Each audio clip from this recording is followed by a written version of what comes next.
Hebrews chapter 12. If you are without discipline, then you are illegitimate children and not sons. Hebrews chapter 12 continues the encouragement of chapter 11, urging believers to run the race of faith with perseverance. It discusses the necessary discipline involved in spiritual growth.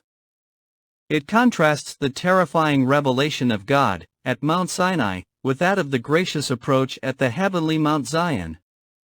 The chapter concludes with a warning about refusing God's message, and it exhorts believers to show gratitude and acceptable worship. Exegesis by sections and verses. Verses 1 to 3. The race of faith. The author encourages believers to run the race of faith with endurance, using the metaphor of a long-distance race. Believers are urged to lay aside every weight and sin that so easily besets us, and instead to look to Jesus. The author describes Jesus as the founder and perfecter of our faith. He says that because of the joy set before him, Jesus endured the shame of the cross, and is now seated at the right hand of God. Believers are encouraged to consider Jesus, so that they will not grow weary or lose heart. Verses 4 to 13. The Lord's discipline.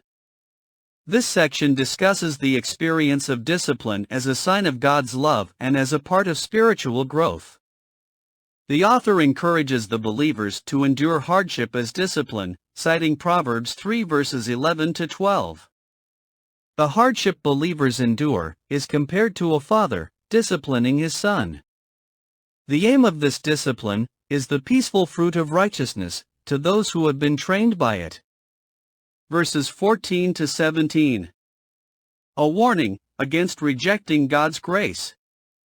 The author warns against falling short of God's grace, so that no root of bitterness might spring up that could defile many.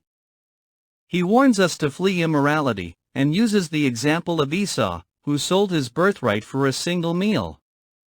It is emphasized that Esau's decision had severe and irreversible consequences.